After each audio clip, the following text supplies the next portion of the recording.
92 લાખ માળવો જેને દૂધતો હોય અને એ સાધુ બની જાય, હાથ પેટીયું ખાય તો એ ન ખૂટે, એને નક્કી તો કંઈક થયું છે ને, આપણને નક્કી જ નથી થતું. એવો એક દાખલો તમને મને એક ભાઈએ ફરમાઈશ આપી, ભરથરીનો એક દાખલો છે. એકવાર ભરથરી, તમે જો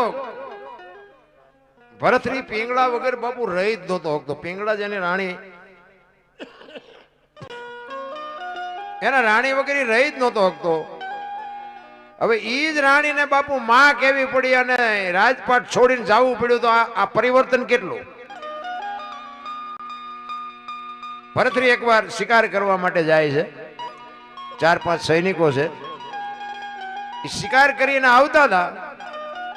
એમાં એક ગામની બાજુમાંથી નીકળ્યા ને એક શમશાન યાત્રા જતી હતી. એ શમશાન યાત્રા જતી હતી ને વાહે એક બેન માથા પસાડતી જતી હતી, વાળ તોડતી જતી હતી. એ ભરથરીને એમ થયું કે હારું આ બેન વાહે રોતી જાય છે, એનો દીકરો હશે, એનો ઘરવાળો હશે કે એનો કોણ હશે એમ.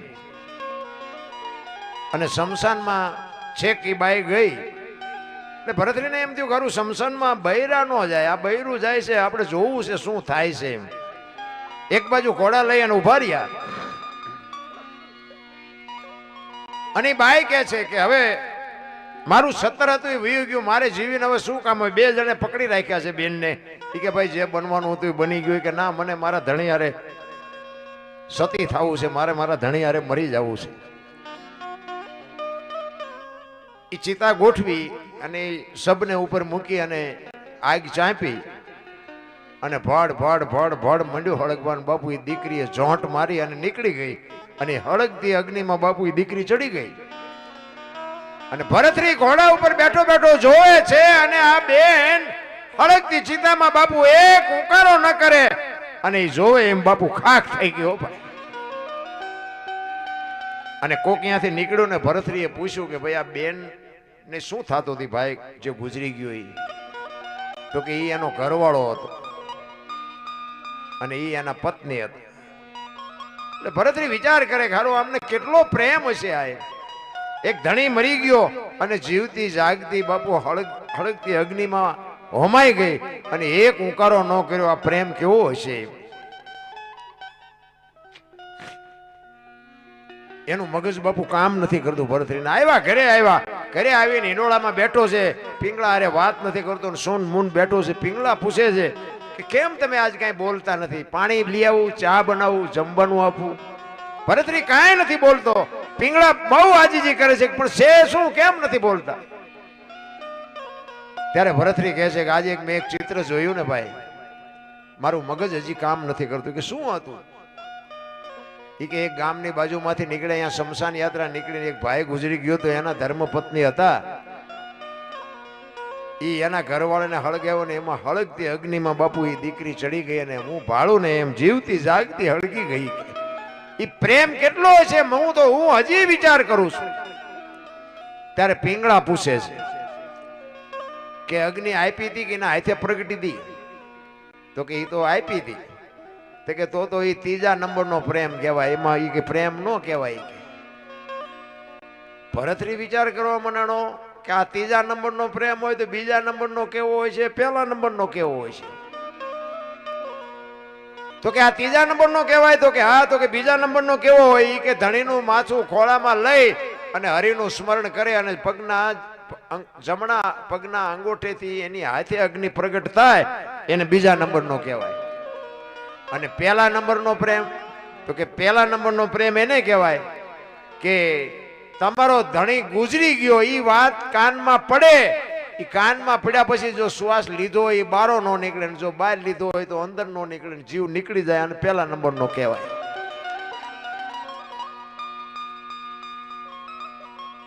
આપણે હકણા ન રે એ પાછા એ કે તું મને જેવો પ્રેમ કરશ.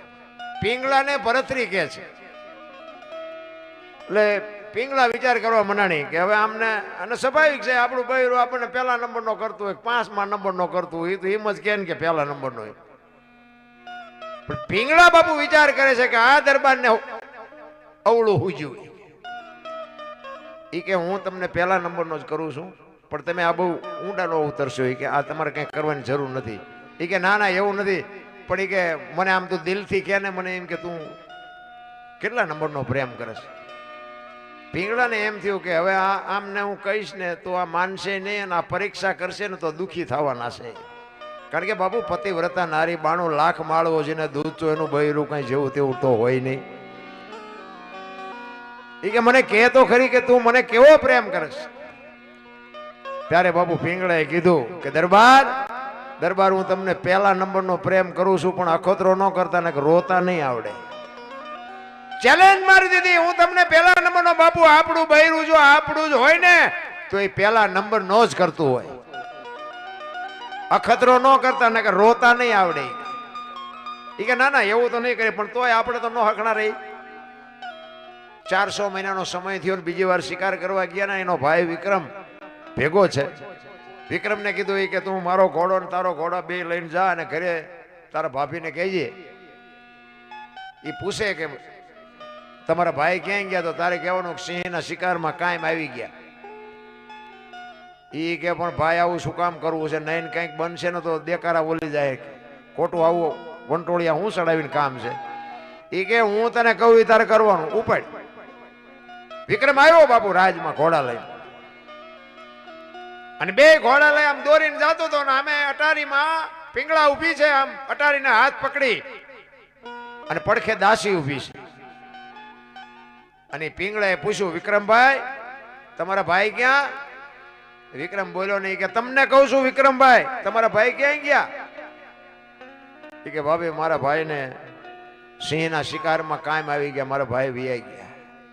એ આમ નામ હાથ રહ્યો ને બાપુ ખોડિયામાંથી જીવ નીકળી ગયો. દાસી પીંગળાને કહે છે કે બા હાલો. એ આમ બાવડું પકડ્યું ને તો પીંગળા પડી દેકારો બોલી ગયો, પીંગળા તો ગુજરી ગઈ. ઘડીક થયું ભરથરી આવ્યો ને બધા માણસો મીડિયા ભેગા થવા કે ભારે કરી અને 92 લાખ માળવો ધણી એનું બૈરું ગુજરે પછી તો બાપુ દુનિયા મેદની ભેગી થાય.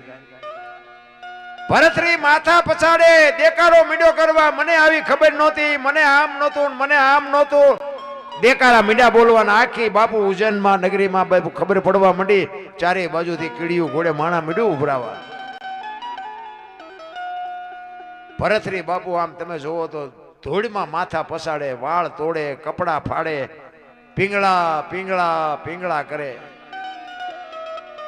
ગુરુ મહારાજ ને બોલાવ્યા. ગુરુ મહારાજ આવે ને ગુરુ મહારાજ ના પગમાં માથા પસાડે. ગુરુ મહારાજ કાંઈક કરો, ગુરુ મહારાજ કાંઈક કરો. ભરથરીને કે પણ તમે જ આ ઊભું કર્યું છે, તમારે આ ચા કરવાની જરૂર હતી. હાથે કરીને આવા વંટોળિયા ચડાવો. અને આ આપણા ઘરમાં અમુક હાથે કરીને ન ચડાવતા, શાંતિથી જે ગાડું હાલતું હોય હાલવા દેતા હોય. તો અમે કઈક સી આ ધણીનું પદ મળે ને એટલે ઠેકડા જ મારતા હોય નકરા. પછી વંટોળિયા ચડે પછી કે હવે અમારું કઈક હમું કરો. શું હમું કરે? તમે જ વંટોળિયા ચડાવ્યા, શું હમું કરવું આમાં? એ વાત કરતા વાર લાગે. ભરથરી રોવે છે, દેકારો કરે છે. શમશાન યાત્રા તૈયાર થઈને બધા નીકળ્યા. એમ કરતા કરતા બાપુ શમશાને પહોંચવા આવ્યા ને ભરથરી ગાંડો તૂર થઈ ગયો. પીંગળા કરે છે ને ગુરુ મહારાજની આંખમાંથી આહુડા પડવા માંડ્યા કે હવે હું કરું? એ કે બીજું બધું તો ઠીક છે, પણ આ ભરથરી જો પાગલ થઈ જાય છે ને તો 92 લાખ માળવો નો ધારો થઈ જાય, ધણી વગર નો થઈ જાય. હવે હું કરું? કરતા કરતા શમશાન ભૂમિમાં પહોંચ્યા. લાકડા ગોઠવા અને માથે બાપુ સપ મૂકવાની તૈયારી કરે. પણ ત્યાં તો તમે જોવો તો ગાંડો તૂર થયો ને ગુરુ મહારાજ બાપુ ચોથા રાસુએ રડી પડ્યા. ઘરે તારી ભલી છે તારી, આ જોવો તો ખરા થયું, મારે હવામાં શું કરવું? અને કુદરતને કરવું ને એક ગુંદકાનો બાપુ આત્મો આમ જાતો તો ગુરુ મહારાજ ભજનના બળથી જોઈ ગયા. એમને જોયું કે આત્મો હારો નથી, પણ કે આ આત્મો નાખીને પીંગળાને બેઠી કરું તો ભરથરી તો ભાનમાં આવે. અને એ આત્માને પકડી અને પીંગળાના ખોળિયામાં નાખ્યો ને પીંગળાને બેઠી કરી અને ભરથરી રાજી થઈ ગયો. પણ ગુરુ મહારાજને બાપુ ચેન નથી પડતું. એ કે આ આત્મો હારો નથી, આ ગમે તારે 92 લાખ માળવાનું ખેદાન મેદાન કરવાની. પણ ભરથરીને બચાવવા માટે, ભરથરી પાગલ ન થઈ જાય એટલા માટે બાપુ એ આત્મો નાખ્યો. અને પછી તો બાપુ છે ને બધો જે ઇતિહાસ છે ને એ બધી પછીનો છે. અશ્વપાળનો, અમરફળનો એ બધો ઇતિહાસ છે ને એ પછીનો છે. લાખ માળવાનું ધણીનું બૈરું હોય બાપુ, એવું જવું તેવું હોય નહીં. પછી એને એમ થયું, ઓહો પિંગળા વાયા તો મેં આટલું કર્યું ને આ પિંગળા, પણ ખરેખર સાચી પિંગળા તો મરી જ ગઈ હતી બાપુ. આ પિંગળા સાચી હતી જ નહીં. અને પછી એને નક્કી કરી લીધું કે હવે આપણે સાધુ થઈ જવું. ઈ ગુરુ ગોરખ પાસે જઈ, જાલંધર મહારાજ પાસે જઈ અને દીક્ષા લે. અને ગુરુ મહારાજ એમ કે તું તારી પત્નીને પાસે ભિક્ષા માંગી, અને પત્નીને જો માં કહેવાની તૈયારી હોય તો તું અમારા ભેગો હાલ. આપણી તૈયારી છે આવી, ભગવાન ભેગો થયો હોય તો આપણે આપણા બૈરાને માં કહીએ કે બાપુ ભરતરી કેવો મહાપુરુષ થઈ ગયો. તમે જુઓ તો પિંગળા વગર રહી નહોતો હકતો, એના બદલે પિંગળાને એને માં કીધી છે. એનું પરિવર્તન કેવડું આવ્યું છે.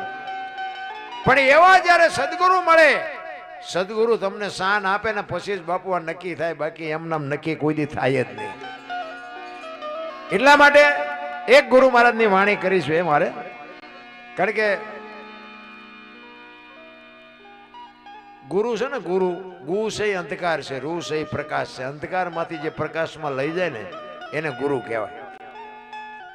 ગુરુ તો તમારે બધાને હશે જ તે, પણ જો તમને અને મને બાપુ છેક પોગાડે નહીં તો બાપુ ગુરુનો કોઈ મતલબ નથી. તમને તમારી ઓળખાણ થઈ જવી જોઈએ. ગુરુ મહારાજની કૃપા થઈ જાય તો ઓળખાણ થઈ જાય, અને ઓળખાણ થાય તો જ કામનું. બાકી તો લાવો 50 રૂપિયા લાવો, 100 રૂપિયા તમારા માઇક કરે, ગુરુ કઈ હોય નહીં. એક ગુરુ મહારાજ ને શિષ્ય બે આમ વગડા માર્યા જતા હતા ને,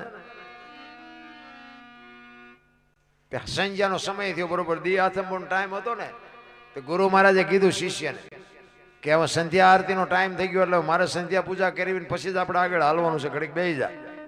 એ કે પણ બાપુ આ સિંહની ડણકું સંભળાય છે, અહીંયા કોઈ નહીં સાંભળે ભજન ભજન ને આપણને બેનો નાસ્તો કરી જાય. એ કે જે થવું હોય થાય, બાકી અહીંયા ભજન કર્યા વગર હવે અહીંયાથી મારે ડગલું દેવાય નહીં. એ આસન જમાયું, બાપાએ દેવો અગરબત્તી બધું કરી, અને તુહી તમલ લાગી ગયો.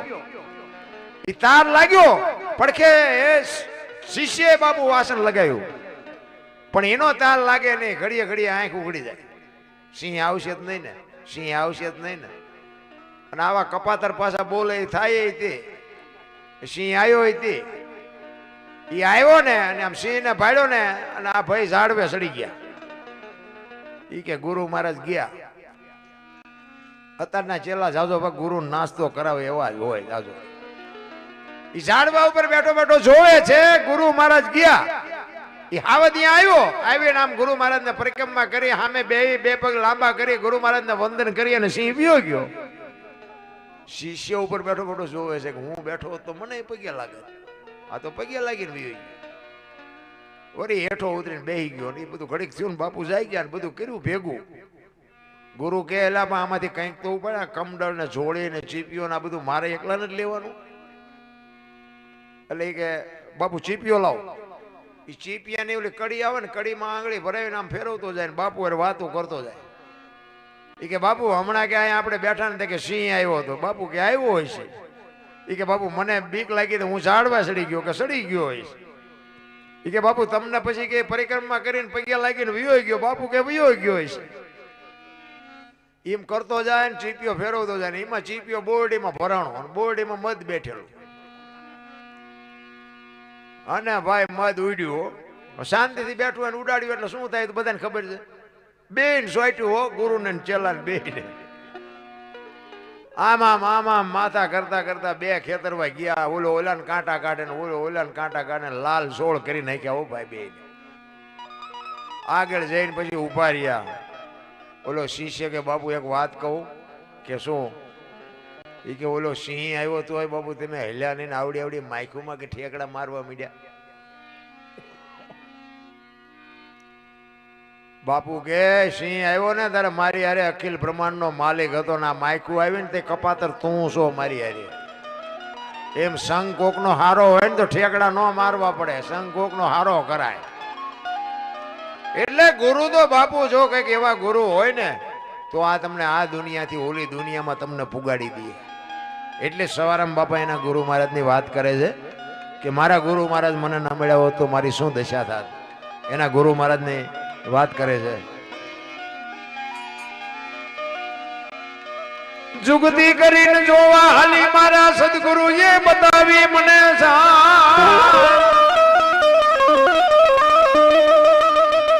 અમરનગર માં આત્મ દેખ્યા હું તો ભૂલી ગઈ હતી દેહનું આ અમરનગર ને અલખ ને અગમ અગોચર ને આ બધું શું છે? આ સંતોની ભાષા છે, સંતોના શબ્દો છે. સદગુરુ હશે તો તમને ખબર તો હશે જ. તે અલગ કોને કહેવાય? અલગ જે લખી ન કહે એને અલગ કહેવાય. બરોબર ને? જો લખાય ને, જો બોલાય ને તો લખાય ને, લખાય તો દેખાય ને, દેખાય તો વંચાય. આ એવું છે નહીં. આ અનુભવવાની વાત છે. તો અલગ કેવો કોને? તો તમને એનો દાખલો આપું. એક તેલનો ડબ્બો લઈને કોક આવતું હોય ને, તેને તમે પૂછો કે ભાઈ તેલના ડબ્બાના પૈસા કેટલા? કે 25 રૂપિયા. હવે ડબ્બાના 25 હશે કે તેલના? તેલ કાઢી લ્યો ડબ્બાનું શું આવે? નકરા 25 આવે ને. પણ જો વાત ઉપર ધ્યાન આપજો, કિંમત તેલની છે, ડબ્બાની નથી. પણ કિંમત હોવા છતાંય બાપુ ડબ્બા વગર તેલ રહે નહીં. મુદ્દો ઈ છે. એમાં દેહની કિંમત બાપુ કઈ નથી. દેહને એક દી દુનિયા દિવાળી જ મૂકવાની છે. પણ આ દેહ વગર ભજન ન થાય. લખવું હોય તો લખી લે. એમ કહેવાનો મારો મિનિંગ. પછી સિંગ તેલ હોય, કપાસિયા તેલ હોય, પામોલીન હોય, લખાય ડબ્બા ઉપર, તેલ ઉપર ન લખાય. અલખીને કહેવાય. જ્યાં નથી લખાતું, જ્યાં આંગળી નથી મુકાતી, એને અલગ કહેવાય. અને અલગ છે ને આખો છે. આપણે હજી છે ને જ્યાં સુધી સદગુરુ ન મળે ને ત્યાં સુધી આપણે ઘાટ છીએ. આપણો ઘાટ જ નથી ઘડાણો. અને હીરો હોય ને, હીરો આ જમીનમાં જ હોય. અને જ્યાં સુધી એના પેલ ન પડે ને એનો ઉઘાડ ન થાય ત્યાં સુધી એની કિંમત ન થાય. એ તો હેરણ ઉપર ચડીને હરાણે ચડવું પડે ને, પેલ પડે ને માલપાથી ઉઘાડ થાય ત્યાં કિંમત થાય. એમાં આપણા જે બાળકો છે ને એ બાપુ ઈ પેલ વગરના હીરા છે. એને પછી તમારે ડોક્ટર બનાવો, વકીલ બનાવો, એન્જિનિયર બનાવો, કલેક્ટર બનાવો કે ખિસ્સા કાતરું બનાવો, જેવા પેલ પાડો એવો ઈ હીરો થાય. એ ઘાટ છે. એ ઘાટ માટે જ બાપુ હેરણ ઉપર ચડવું પડે. એટલે સવાર આમ કે છે અમરનગરમાં આત્મ દેખ્યા ને ભૂલી ગઈ દેહનું ભાન. બાપુ આ દેહની દશા મટે ને પછી ખબર પડે. હું દરબાર ને, હું પટાલ ને, હું ભરવાડ ને બધા હોની નાચ ચાલીને બેઠા. બાયું ચડાવે એટલે કોની પાસે વાત કરવી? હું તો એમ કહું 18 વણમાંથી બોલાવો એક એક ને, એક હોડીમાં બેહારો, હોડી દરિયામાં વહેતી કરો, ખીલી જાય એટલું ફાંકું પાડો. પાણી કાઢવાની મહેનત બધા હરકી જ કરે. શું કામ? બુડે છે. બુડે પછી એક થવું તો પહેલા થાવ ને. જરૂર એની છે, એકતાની જરૂર છે.